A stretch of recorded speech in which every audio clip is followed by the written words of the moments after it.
Welcome to Something to Talk About. Today, an interesting topic you might want to really pay attention to because it could have some bearing on you and your memories of the war. There's an effort to repatriate the remains of soldiers. Now, we hear about this all over the world where the United States is looking for some of its own, and particularly here in Asia. But what about repatriating the remains of Japanese soldiers who were killed during the war on Guam? There's a new twist, and there's that conversation here on Something to Talk About.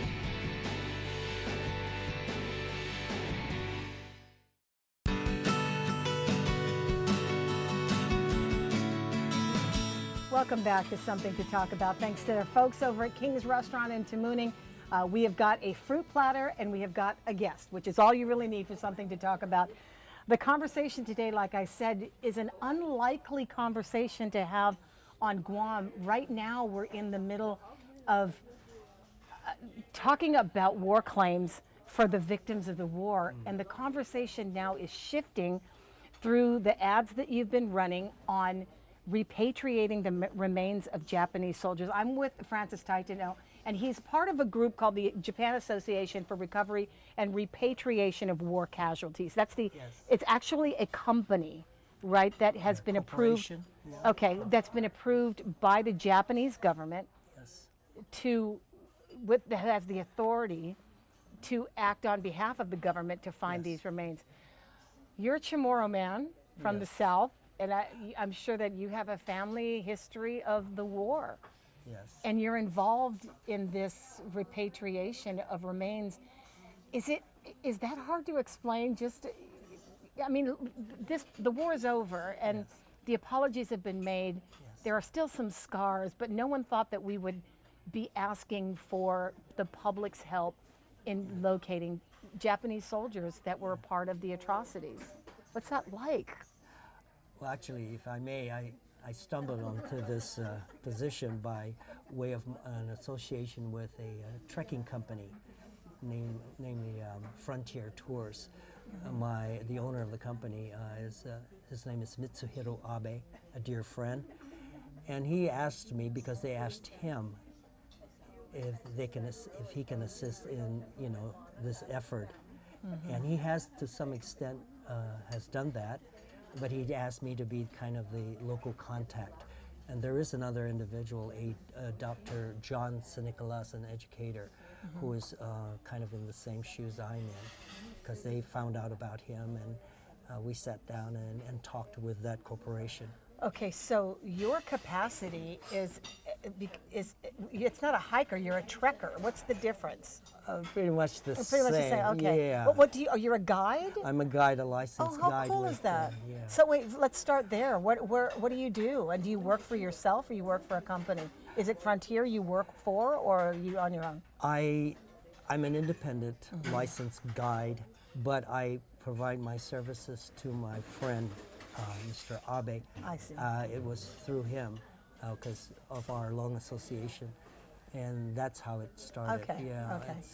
So, But I'm separate of the company. I see. I'm part, but connected. so to you're certified, which means that you. I'm licensed and badged licensed by the government. You must have a license and must receive a badge from GVB, Guam Visitors Bureau, to Oh, I operate see. as a guide. Okay. And so that's what I am.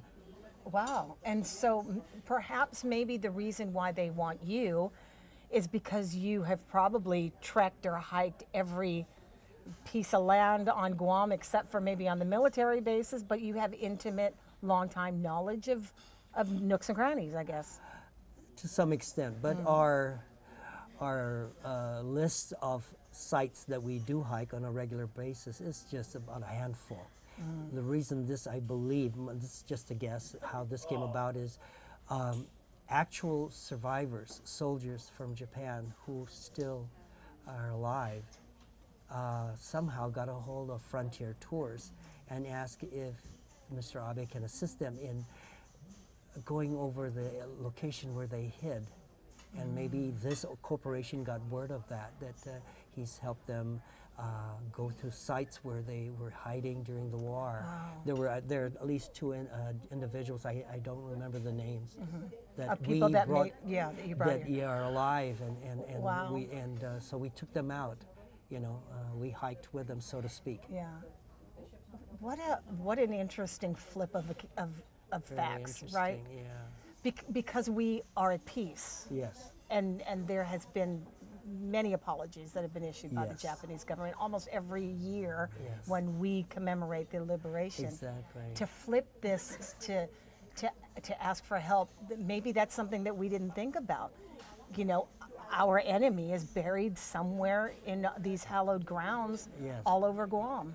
Exactly. And so it's their colleagues, their fellow soldiers that want to know what happened to And the people who they surviving know. families. And the surviving families. Time has passed. Yeah. And So has the Japanese government, do you know whether or not the Japanese government has launched this effort recently, or is this something that was sort of talked about since after the war, that we have to but it's too sensitive, too soon, to talk about going back and digging up Guam ground for their. Yes. It is my understanding that trying to find the remains go back to like the early 1950s, 1952. That's my understanding, and just reading some material. But the effort that's ongoing now was the Japan government enacted an act that authorized this activity back in 2016. Yeah. So there's a 9-year window roughly to complete this, that the government, I guess, would support, maybe financially, the efforts, paying that corporation and whatever it takes, the publication of this in our media, perhaps they're covering this for this very reason. So the actual activity going on now is only dating back to the 2016. It was an act on promoting the recovery of the remains of Japanese war dead, and this was authorized by the Minister of Health, Labor, and Welfare. Yes. And so from that act is a provision that will establish a general incorporated association that collects information, and Yes. then that general incorporated association is made up of 12 organizations, and these organizations, they say, the Veterans Association and the War Bereaved Association, that experience independent or collaborative recovery operations with state recovery projects form this this association. Are these Japanese organizations under the association, or do they also include U.S. veterans? I do not know for Okay. certain, but I Okay. believe that these are organizations within Japan. I recently met with the corporation, members of the corporation. They came out here in the recent past. And in that group, I believe there was an individual who was part of the families, representing the family. Now, was he officially attached to the corporation, or he's part of the entourage representing one of these groups? The families that lost people here, and so he's an officer within that sub-organization. So this sub-organization is, what they're doing is just trying to collect the information. Is this where we are? We're sort of on a fact-finding mission here, and that's your role. I'm glad you brought that up. Yes, they have come out already in the recent past, and they will come back here. As a matter of fact, as we speak, it is my understanding that this organization are now in Saipan. So they're targeting in the Marianas area, Tinian, Saipan, and Guam. And so they've got a calendar schedule where we will be here for this period. I met with them, and they will be back officially for Guam in October, the first couple of weeks. Oh, I'd like to be able to talk to them, and That would be great. I'd love to be able to get them on the show to talk about the efforts, but it's a slow-moving process because you have to collect the information from these, 4 islands, or 3 islands, basically. And the other thing is, it sounds like it's also a business venture. Is the Japanese government actually paying a local company to execute some of this, or are these survivors that are requesting for these repatriated remains of their family members or loved ones, are they paying for it? The Japanese government, you know, approved an organization, a corporation. They're the ones then coordinating all of this. As far as payment, assuming It's okay, they're so it's being not a paid. business venture, but No. but clearly they have to. You're saying that they have to enlist like private companies in order to launch, in order to launch the collection of information So and send the right yes, people. if there is cost incurred Yeah. with this activity, they mentioned to me that Yeah. you know if you can keep records and such, Yeah. so that reimbursement if necessary. But it's just the collection. But if I may, I'd like to print something right up front here, because you're using certain words, the collection, the gathering, and that's exactly what is happening.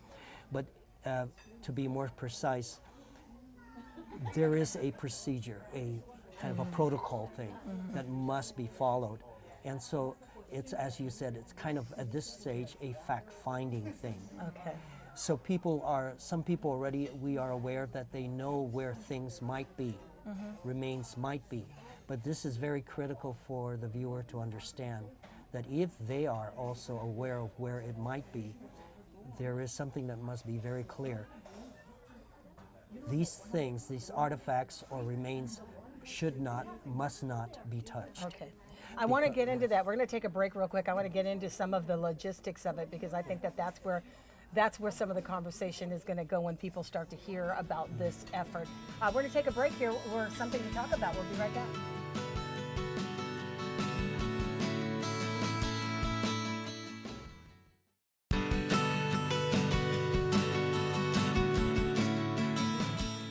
Welcome back to Something to Talk About. I'm with Frances Taitano. Today we're talking about the Japan Association for Recovery and Repatriation of War Casualties. It's exactly what it sounds like. And it's kind of I don't know, it feels like an awkward conversation for many people who are wondering why the Japanese government would take the initiative to try to reclaim their war dead on Guam, where there was, atrocities were committed. Yes. And granted, much time has passed since then, and our two countries are allies, and it's water under the bridge, as they Yes. say, for some. Yes. But while Guam is examining its war claims and people have applied for compensation because of that, Japan and the treaty with the United States dismissed and forgave, and Japan is no longer, and from the very beginning, were they being held responsible for these acts of war and the atrocities that were committed. So that is where we are right now. Yes. And we'll talk about the locations and maybe some of the places that you have recognized, but what has been the conversation for you as a local boy with a family, I'm sure, that has history? Every one of us has the history of the war. Do you get, what sort of response do you get from people, from Chamorros that are survivors of the war? Just before all of this, just speaking like with my parents and others, they tell me it's just before my time, how it was. Yeah. And so, I think about that, but my parents have since passed. And so it's like, as you say, almost under the bridge. And just talking to other people now that I'm getting involved in this. But I was actually officially waiting for the final document, so to speak. This thing was put on the Post, I believe, on Friday. And that then gave me the green light to say, okay, now It's I'm out sort there. of Yeah. because out it was just between them and myself and a few other people, meeting with some government entities, talking about this. But for me to say I'm a part of this, now they're putting my name, my address, whatever. Yeah. So okay, now I'm officially yeah. kind of, but it was an indirect You're in it. process. Yes. You're in it, whether you I'm like in it or not. Yes, yes. You're in it. So do your family members or people who you talk to that have memories of the war or have family memories of the war ask you questions about why do we care if they recover the remains of their war dead? And that's not to assume either that they took some with them. I mean, when the Japanese, retreated from Guam, they were probably taking their war dead with them as much as they could, right? Yes, But then yes. they had to bury a lot just because of the burden of carrying dead bodies. Yes, yes. So they're out there. Yeah.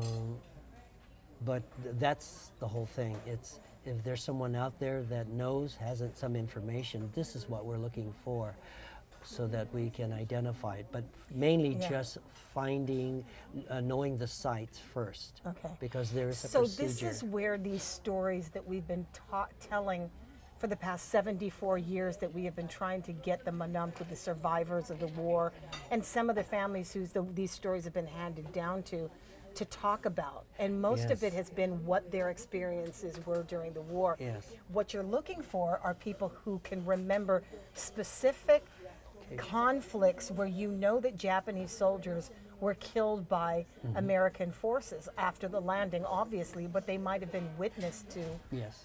to the deaths. And these are, you're talking about specific terrain now. You're talking Right. about, wow. So you were led, you said, you led a couple of former soldiers, Japanese survivors. One. Well, one of them The became other one, there were two. Okay. One, I wasn't present. My Okay. associate was there. Okay. But that was on military property. So Francis Taitano, by the way, is a certified licensed trek guide. So the point is that you do a lot of stomping in these places. So Yes. things can be located with your expertise because you know exactly these areas that they may be referring to. Well, we would know maybe a little bit more about the terrain Yeah. and prepare for it. Okay. But the exact locations, that remains to be seen. With these individuals that have come back, they came and stood and said, I remember this site and this happened here and here. So there's just, and I do not know if when they came, it was with the coordination of this organization. Okay. It's just maybe their personal desire, and they have come on a number of occasions, that's my was understanding, that? just to kind of go back in time and, Yeah. oh, I was here. What was that like for you personally to be standing on, most possibly sacred ground for those who died there by people who have a recollection of the experience? For you to hear I'm sure it was emotional for them. Yes. How was it for you to be hearing the conversation? Yes, it was. I was very moved by it, and just thinking back of how it might have been, because some of the terrain has changed. Buildings are up on locations where they were, my things gosh, like that, right? But one individual in particular, we took him down. He was hiding in the Fadi and Pago area, okay? And so the closest we could bring him to the site that the proposed or the alleged site, because we're trying to piece it for him too, is just below the Marine Lab at UOG. Oh, wow. So we brought them down and brought him down, and his daughter and some other people came along, and we said, is this the site? And he's saying, yes, I remember this and this, and but we didn't. He hid in caves. This is now the war is over, and they're trying to stay alive. They hear the military, the U.S. military coming, so it's like it's hide and look Yeah. for food and kind of thing. Well, so like it was Yokoi interesting. did, like Yokoi did. Exactly. But eventually he, I guess, surrendered and returned home alive. So Wow. that what we're hoping is to find individuals that didn't quite make it. He had friends that I believe passed out there, and he had to dispose of the body maybe, and so where is that? And Where this will is the their question. remains be done? Yes. Because we're not returning or repatriating remains of soldiers whose families, as in their mothers, clearly are waiting, because their sons didn't come back from war. They're no longer alive, but is there still an interest on surviving family members Yes. for a time that they had never even lived through, Yes. to have their soldier come home? Yes. Also, it's my understanding that there is also a spiritual thing here, to find the remains and for the souls of the soldiers, so to speak, to return back to their country. Sure. And so proper burials and ceremonies can be done Yeah. on their behalf. Yeah.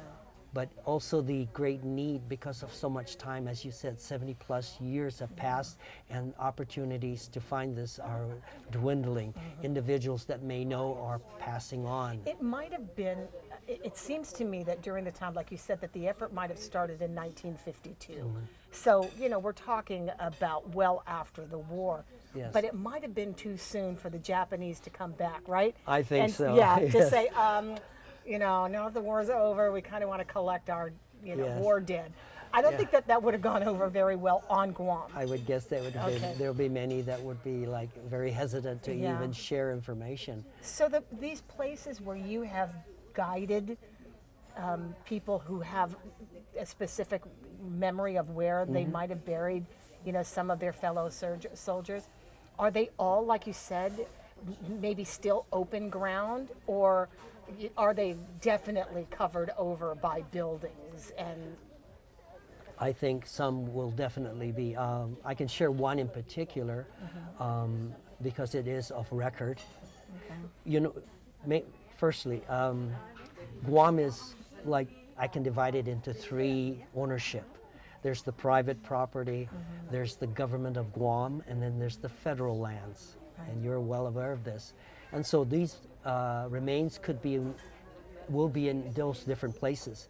And being that there are these other places, in particular the military, that's involving then the U.S. government, and so there are certain things that must transpire before anything even occurs. There's already coordination with the local government and the federal government with this organization. We've met with them. We've sat Okay. down and talked with them. But the thing is, the one I was relating to, on a base, the remains immediately after the war were gathered just so that it's the decomposition of the bodies. Craters were created by bombings, and the Seabees gathered all these bodies and put them in a mass burial and covered them. wow. Yeah, so there is an actual incident where this is actually, and a plaque was made saying, in here were these bodies. And does the Japanese government want to? Would, yes, like to get it. But as I said earlier, there is a procedure. Even before this ever happened, this request of the government of Japan in place in our statutes and in the federal government, because I had to deal with that when I worked for the government of Guam years ago. There is a law that says, you know, if you come upon these things, Yeah, there's please a process. do not. Yes, yeah, there's exactly. a process. So this is that was very your point. important. That's your point. I think anybody who recognizes that they might be dealing with some human remains will always think it's ancestral remains of Chamorros. Yes. They never quite think that, oh, this could be a Japanese soldier. Right. There's that too. Listen, we've run out of time, and I do want to follow up on the story and you know, sort of give people an idea of where they can go with their stories. We'll run some information within this program to help people. But I really appreciate you coming Not at this all. way. It's been a pleasure to Nice to meet meet you. you, I've never Maggie. met you before. The guy doesn't, think- he's out of the mainstream. He doesn't have TV, he doesn't even radio. I don't even think he knows who I am. But that's okay, because I know who you are now. I appreciate your time. Thank you for your time and It's for absolutely, exposing it. absolutely. Yeah. Thank you again. Appreciate it. That's something to talk about. See you next time.